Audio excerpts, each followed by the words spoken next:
And I mean, if I take this as a container, then what one would hope in a sort of really very fortunate situation is that the container can have a sort of Russian doll, matryoshka function that can take inside what comes from the child and give it a meaning and bring about what Bion describes as the ideal type of containment. Now, this would be a receptive object, as this cup is, if we look at the receptive aspect. But there are, in cases that Bion defines as nameless dread, projections from the child, from the baby, that hit against a surface that doesn't let projection be taken. But what I like to describe is something that, in my experience, seems to be worse than the experience of nameless dread, which is the projection hit against a convex surface, not a concave, but a convex surface, and come back. But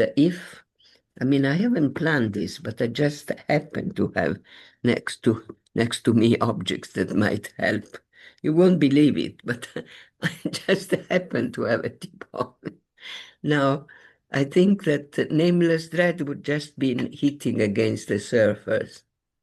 and then the projections come back. But if the object has also got a beak and projects some of the unmetabolized experience, let's say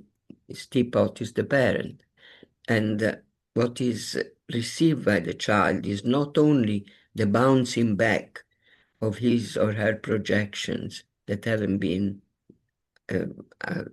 accepted, but there is also something coming out. Then we have a second failure, an experience which is even more difficult to work through than the one described as nameless dread.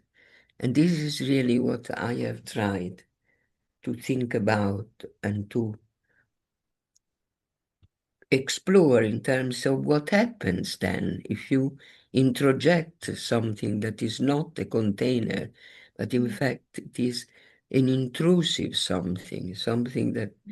hasn't been metabolized by the object, and often a child might be asked to take in. Obviously, the child can't be a container, can only be what I defined as receptacle, and what is experienced as what the child, or anyhow, can be also at an older age, what is received by this in this second failure is in fact not an organizing, but a disorganizing object.